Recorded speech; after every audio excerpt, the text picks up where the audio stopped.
নমস্কার বন্ধুরা, সঞ্চিতার রান্নাবান্না চ্যানেলে আপনাদের সবাইকে স্বাগতম।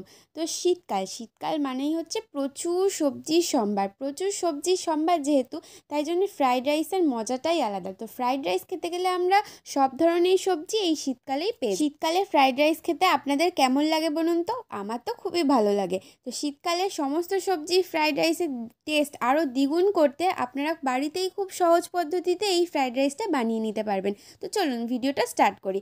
দেখুন, গাজর নিয়েছি, ক্যাপসিকাম নিয়েছি, বিনস নিয়েছি, আর নিয়েছি ছোটো ছোটো করে কেটে রাখা ফুলকপি। তো গাজর আমি এরকম স্লাইস করে কেটে নিয়েছি ছোটো ছোটো, আপনারা চাইলে স্কোয়ারভাবেও কাটতে পারেন। তার সাথে নিয়েছি বিনসগুলো, দেখুন আমি একটুখানি শেপে করে নিয়েছি। তার সাথে ছিল ফুলকপি আর ছিল কাঁচা লঙ্কা। আমি পরিমাণ মতন ঝাল নিয়েছি, আপনারাও ঝালটা নেবেন আপনাদের টেস্ট অনুসারে। আমি নিয়ে নিয়েছিলাম এখানে 3টে কাঁচা লঙ্কা।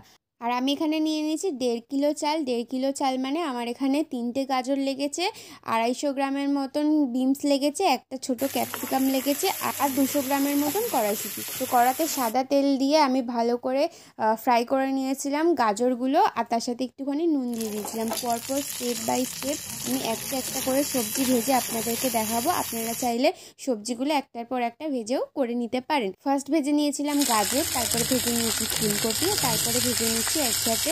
ফার্স্টে দিয়ে দেবো এখানে ক্যাপসিকামটা, আর তারপরে দিয়ে দেবো কড়াইশুঁটিগুলো, আর তারপরে যে ঝালের জন্য কাঁচা লঙ্কা কেটে রেখেছিলাম সেই কাঁচা লঙ্কাগুলো একসাথে ভালো করে মিক্স করে নেব।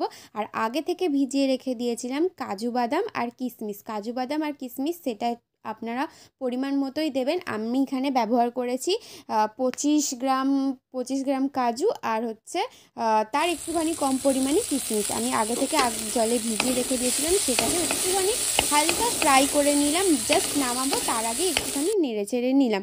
অবশ্যই সবজিগুলো সব কিছু অল্প অল্প করে নুন দিয়েই ভাজবেন।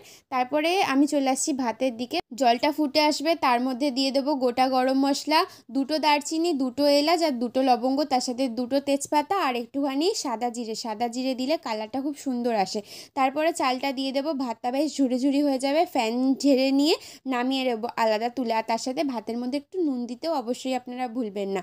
তারপরে কড়ার মধ্যে দিয়ে দেবো সাদা তেল দেওয়ার পর আবার দেখুন একটু ফোড়ন দেবো গোটা গরম মশলা দিয়ে। তারপরে এই যে ভেজে রাখা সবজিগুলো আরেকবার ফ্রাই করে নেব। ফ্রাই মানে এমনি জাস্ট একটুখানি নেড়ে নিয়ে তার মধ্যে চালটা দিয়ে দেবো। চালটা দিয়ে দেওয়ার পর ভালো করে নেড়ে চেড়ে নেওয়ার পর ওই যে চালটা নেড়ে চেড়ে নেব, তারপরে স্টেপ হচ্ছে আপনারা মশলা ব্যবহার করবেন। যেটা মশলা আমি ব্যবহার করেছি, অল্প হচ্ছে নুন তো লাগবেই স্বাদ মতো। তার সাথে দিয়ে দিয়েছিলাম গোলমরিচ গুঁড়ো আর একটুখানি মশলাটা আমার তৈরি ছিল, তো ওই মশলাটা দিয়ে দিয়েছিলাম। মশলাটা দিয়ে দেওয়ার পর ভালো করে নেড়ে চেড়ে নিয়ে আলাদা সরিয়ে রাখবো।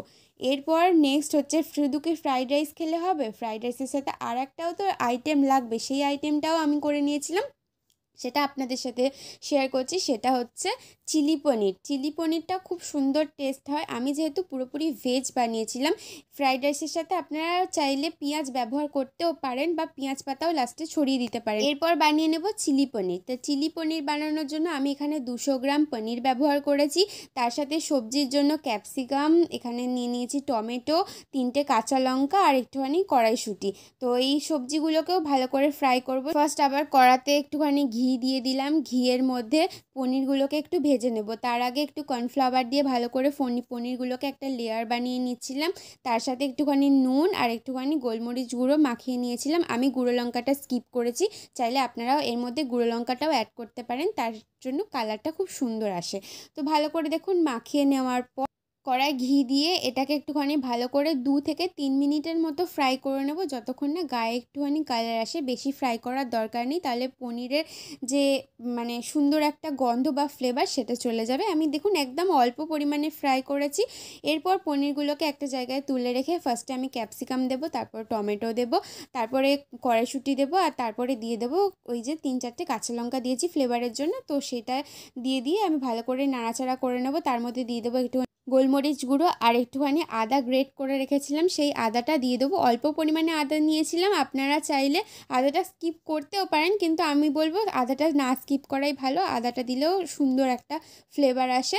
তার মধ্যে একটুখানি আদাটা দিয়ে বেশিটা নাড়াচাড়া করব না, কারণ আদা দিয়ে বেশি নাড়াচাড়া করলে তেতো হয়ে যায়। তো জল ঢেলে নিয়ে একটুখানি কিছুক্ষণ চাপা দিয়ে রাখবো। তারপরে সসটা বানিয়ে নেব। সসটা বানিয়ে নেওয়ার জন্য টমেটো কেচাপ নিয়েছি। এখানে আমি নো অনিয়ন নো গার্লিকেরই ব্যবহার করেছি। আর আপনারা চাইলে যেমন বাজারে পাওয়া যায় নর্মালটা ওটাই ব্যবহার করবেন। সসগুলো দিয়ে নিয়ে ওপর থেকে ভালো করে নাড়াচাড়া করে নেওয়ার পর গোলমরিচের গুঁড়ো দেবো, তার সাথে পরিমাণের মতো চিনি আর একটুখানি যদি নুনের প্রয়োজন হয় তাহলে স্বাদ অনুসারে একটুখানি নুনটা বাড়াবো। সাথে দিয়ে দেবো একটুখানি উপর থেকে ছড়িয়ে কাসুরি মেথি দিলে টেস্টটা খুবই সুন্দর আসে। আর তারপরে নামিয়ে নেব, গরম গরম ফ্রাইড রাইসের সাথে সার্ভ করব। আর আপনারা চাইলে গ্রেভিটা যাতে গাঢ় যাদের প্রয়োজন হবে তারা একটুখানি অ্যারারুটও দিয়ে দিতে পারেন। তো ভিডিওটা কেমন লাগলো অবশ্যই জানাবেন, আশা করি ভালো লাগলো। আর এইভাবে পাশে থাকবেন।